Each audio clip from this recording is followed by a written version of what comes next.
Боловсролын орчинд Google-ийн бүх үйлчилгээг хэрхэн удирдах талаар сонирхож байна уу? Маш амархан. Chrome-оос болон Google Workspace for Education-ыг нэг дор, өөрөөр хэлбэл Google Cloud-ийн үүлэнд суурилсан удирдлагын хэрэгсэл болох Google Admin Console-оор удирддаг. Хандах эрх авахын тулд дараахын аль нэг хэрэгтэй. Chrome Education Upgrade, Chrome Enterprise Upgrade, Google Workspace for Education лиценз. Google Admin Console-ны баг болон сургуулийн администраторуудын хувьд сурагч, багш болон бусад хэрэглэгч мөн тэдгээрийн төхөөрөмжийн бодлого, тохиргоог үүлнээс удирдах нэг цэгийн шийдэл юм. Та браузер дээр admin google.com гэж бичихэд шууд нэвтрэх боломжтой. Энэхүү консоль нь физик төхөөрөмждөр гараар ажиллах шаардлагыг арилгаж, администраторуудын ажлыг хөнгөвчлөдөг. Аюулгүй байдлын шинжилэлт болон удирдлагын бүх ажил үүлэн орчинд явагдана.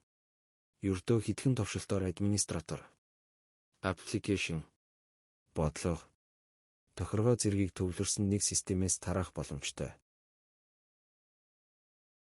Эдгээрийг бүх төхөөрөмжид эсвэл тодорхой төхөөрөмжид, бүх хэрэглэгчид эсвэл тодорхой бүлэгт багш, сурагч, админ гийм тарааж болно.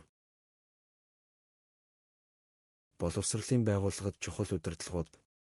1. Хэрэглэгчийн бодлого, user policies. Хувь хэрэглэгч эсвэл бүх байгууллагад хэрэгжүүлж болно. Хэрэглэгч ямар ч төхөөрөмж ашигласан дагна. Жишээ: app өргөтгөлүүдийг албатан суулгах. Байгууллагын нэгжээр нь бодлого тохируулах.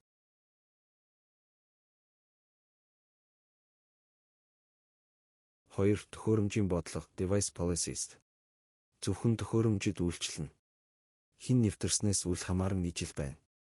Жишээ: app өргөтгөлүүдийг төхөөрөмждөр албатан суулгах. Guest mode зөвшөөрөх хориглох. Зарим вебсайтыг зөвшөөрөх хориглох. Төхөөрөмжийн төлөвийг алсаас шалгах. Дахин бүртгүүлэхийг албадуулах.